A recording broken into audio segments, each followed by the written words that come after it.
Well, Naki, congratulations. An easy decision to make? Yeah, it was. It was never. It was never something that was going to be a difficult decision. It was always something that I would have wanted. I kind of set my heart on trying to work hard to try and earn an opportunity to stay beyond this current contract and to be offered it at this stage is, for me, my family, and everyone involved, myself, is very happy. Yeah. And you must look back at your time so far and with more still to come and think it's been a roller coaster, hasn't it? You've had the real highs and undoubtedly a few lows as well. It's exactly been that, to come in, to really be excited about a huge project, for COVID to come, then a bit of an uncertain period, a bit of a managerial change, and then to be looking to probably heading towards the exit door potentially, to turn it around, to be looking up and being an influential part of the squad. Again, is exactly what you said. It's been like a bit of a roller coaster ride. So, I'm very happy how things turned out. This was always the goal for myself, and for it to come at this stage, for me to be able to be proven or showing that I do have so much to offer. Now is what I've been working forward towards. Yeah. Well, I think everybody can see that, certainly for the last year or so. And do you feel you've changed either on or off the pitch or both over the time that you've been with the club so far? Not really. Not. I still feel like I'm the same person that I come in. Obviously, a few years older, a few years wiser, and a bit more experienced. But my outlook stays the same, remains the same. Still feel I'm in a great place. I still feel I'm in my prime, and for that to be the case, it's probably going to allow me to probably go on to hopefully have one of the better seasons of my career. So, long may that continue. Yeah, I think anybody who saw the celebration from the goal last weekend and the joy on your face when it hits the back of the net, hopefully that's something you never lose.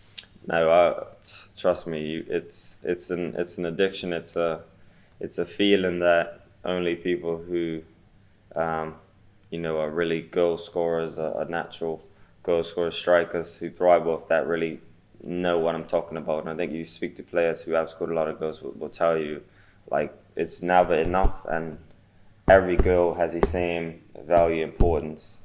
Whether it's a winner or equalize or to score the fifth goal, it's just something we thrive on, and just to score that goal, the feeling of it, maybe being able to allow us to go on and get a really good result and back up a win, all of that feels great, but it ended up being a little bit of a disappointment. Yeah, and that's a little bit what's happened this season. And undoubtedly, as a team, there have been some fantastic performances. Most games you play really well in patches, and yet, like last weekend, you're the better team and you lose, and you're in the wrong part of the table. How do you sort of square that circle? Yes, it's football. It's a bit frustrating at times because I felt like we put a really good performance in against Stoke overall, and for them to come out as victorious is frustrating because it's been times when we probably haven't played great and got results, and then times we felt we really played well or been fully deserving of getting 3 points and not getting it, and that's it. But for us, it's trying to pick up as many points as we can when we actually do put in a really good performance, because I think we probably have proof is important that there's no right or wrong way to win games, and for us to play really well and not get something is something that we're really disappointed about. Yeah, and that is going to happen across the season. Teams are always going to play well and not get results at some stage, but it just seems to happen a bit too often to you. What's the key? What's the magic ingredient to get you over the hill and get you more of what you deserve? Yeah, it's probably just appreciating what it takes to win, and not necessarily always having to be pretty. Because ultimately that's the aim, that's the goal. We would like to win as many games as we can and perform as well as we can in most of them, but we do know winning is the most important thing, and we just have to be ruthless. We have to be more experienced. We have to try to eliminate small errors. We know a lot this season we've been punished from some individual errors, and that isn't pointing at any specific person. We can go through the whole score, but that is the case, and that is something that is killing us at the minute. So, we just have to manage the game better as individuals. And like I said, it's not something that we can necessarily look to get from outside. It's something that we have to find within ourselves, and know-how and experience. We have a good mix of youngsters and experienced players, and we have to manage situations better, and that's what the focus has to be going forward. And definitely one of the more positive memories of the season was probably up at the Hawthorns, a good performance, a 2-0 win up there. It's going to be a different test this time around though, with a different manager and a different outlook in their squad, I think.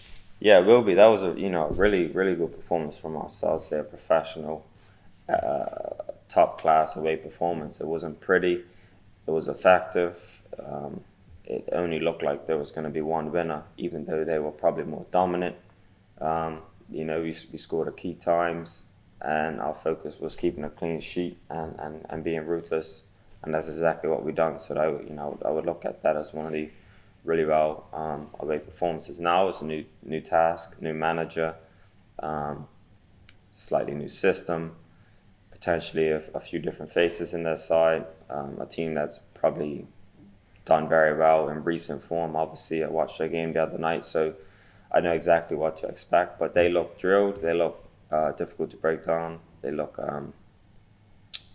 well coached, and we're at home. The onus is on us to go out and put a really good performance on, and make sure we get the 3 points. That's the end all and be all.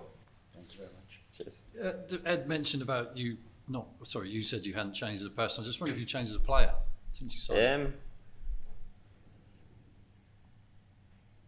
Not too much. No, I think as you age, as you get older, you become more experienced, and I think it's understanding how to be as efficient and effective as possible. When you're really young, you have youth, you have energy, and that's not me saying that I don't feel I have that. It's just being understanding when you can waste energy, how can you be efficient, what you can and can't do when things go wrong, go right, managing your emotions, and you get that from experience, and that's what I feel I have. Like I said, I still feel youthful in the regard that I'm at the very top in terms of the numbers, the output that I can provide. So, I just want to continue doing that as long as I can. I'm quite fortunate genetically.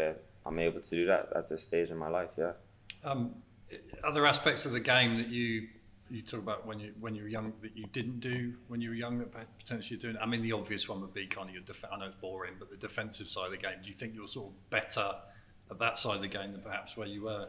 I think, kind of. I think it's just understanding on what to give in the game and what's needed. A lot of times I've kind of been selfish as I was a younger player in terms of what did I need to do in the game as an individual, and now I see it from a more of a team perspective.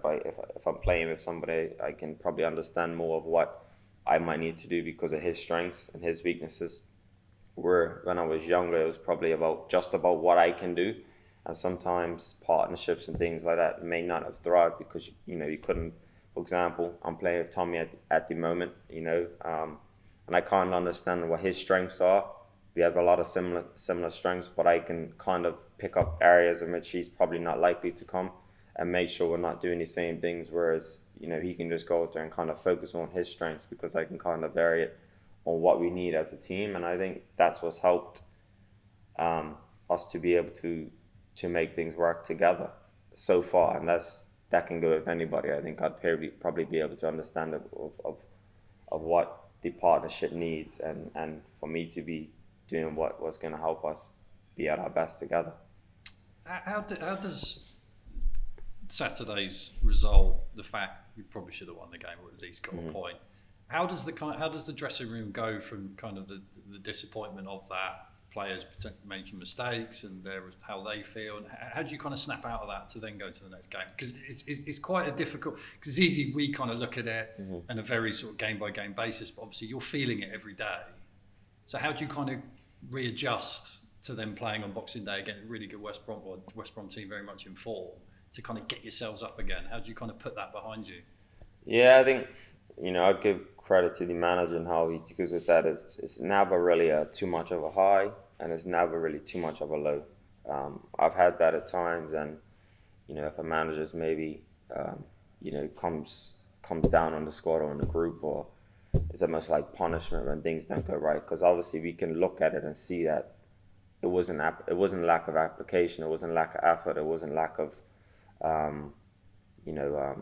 it wasn't tactical, it wasn't tactically inept, it wasn't any of those things. It was a couple of errors that we were punished for that 9 times out of 10 probably don't happen in those instances. So we come out the game very disappointed, quite frustrated that we got to wait X amount of days until the next game, 9 days. Sometimes you get to rectify that 2 days later, 3 days later. We had to be patient. It hurt us. We was all disappointed because we were all sitting in there like thinking, how did we lose that game? Or at least not get a point, because the onus was on ourselves to come back and try and put a run together like we did at the beginning of the season, because it was a fresh start, a fresh slate, and we had a squad together. But we was unable to do that. So we now move on. We know what we have to do, and it's about trying to put another run together. And when we go on to win on Boxing Day, then we can't get too high, because then we played a few days later away to Millwall. So it's about getting the balance right now. I have to say the manager's very, in my perspective, is very good at that. Because that's kind of, you almost instinctively then, it's very different to kind of how fans absorb results, because obviously it's like when you win, it's like we're winning the Premier League. When you lose, we're getting relegated. But you guys, it's very different kind of how you react to results. That's what you're saying. Yeah, it is. I mean, don't get me wrong. I do think it hurts us more than the fans, because I think ultimately we're the ones who really feel it. But we understand the highs and lows of football physically, because we're in the game, and it happened to us loads of times before. So it's the management of the disappointment, and it's the management of the excitement. And we don't think too negatively. We're very aware of where we are in the table, and what the focus is, and the expectation on us as a squad in this football club. So we're only looking upwards in what we know is a difficult task. On the league table, I mean, I was going to say, how much of a concern is that, the where you are in the table at the moment? I mean, it doesn't having been in the Championship for many it doesn't seasons. take a rocket scientist to see that it's not a great position to be in. Had we had a very dampened squad or loads of injuries, and like we have had in the past, I'd probably be a bit more worried. But we have a good group, a good understanding, a good mix, and I'm optimistic that we will climb this table definitely. Could talk a bit about yourself since coming to the club. I mean, Bristol, what's Bristol kind of meant to you as a place to live? Now it's like home. Yeah, it's coming here. It's hard to have understanding of what that chapter will be like. Came very optimistic on joining a great project, joining a team that is looking up. Coming to what I was told was a really good city, and everything's lived up to it. I think this football club has got everything it needs to be successful. We're fortunate to have the facilities we have. We're fortunate to have the support. Amazing city. For me, I do now see it as home, and it's where I can look to build this chapter of my life, and my family's life, and that it gives me that excitement to be able to do that. And it's a very special club to me. Yeah. How are you feeling about the traffic in the city centre these days? To be fair, I get to avoid a lot of that, to be fair. But I've had a lot worse living in London. So it's not too much negative I can say about this place. I love Bristol. And like I said, it's home for me now. What do you like most about the city? Like, what do you kind of... I love that. I love everything. I think culturally it's great. I think it's a really safe place. I think it has everything you need. Being able to live a few minutes away from the city, I feel like you're out in the country, you're safe, have that, access to everything. It's not many cities that offer that. So, great school for the family, great opportunities for jobs with the wife, etc., etc. And I have everything I need as an athlete or as a footballer to be at the highest level. And for me, this football club offers all of that. And obviously, just finally, there must be a part of you as well. Like, I appreciate the personal stuff is really, really important, but from professional point of view, this football club can be somewhere different to where they are at the moment. Yeah, absolutely. This football club will move in the direction that it's supposed to. It has everything it needs to be a Premier League football club, and I'm sure the owners are well aware of that, which is why they've pushed the money and the objective to try and get to there. It's not easy. You know, you have another 23 teams that want the same objective, but it has everything you need. And I think as a player, when you join this football club, you then understand how fortunate you are to have everything you have at your access. When you come looking from the outside in, it may be different, but when you're here, you become very appreciative of what you have as a footballer. What do you think's missing? What do you think needs to change to flick that switch on, if you like? If there is a silver bullet, if you know what I mean. That's a difficult question to say, but to answer. But it would be not underappreciating what you have when you come and you join. You can't then get in a compass, and you have to kind of understand the mission that the club wants, and that is to move forward. And I think everyone is, well aware of that is the objective. It may take longer than probably expected, but that has to be the focus for everyone from top to bottom, and I do believe that is the case.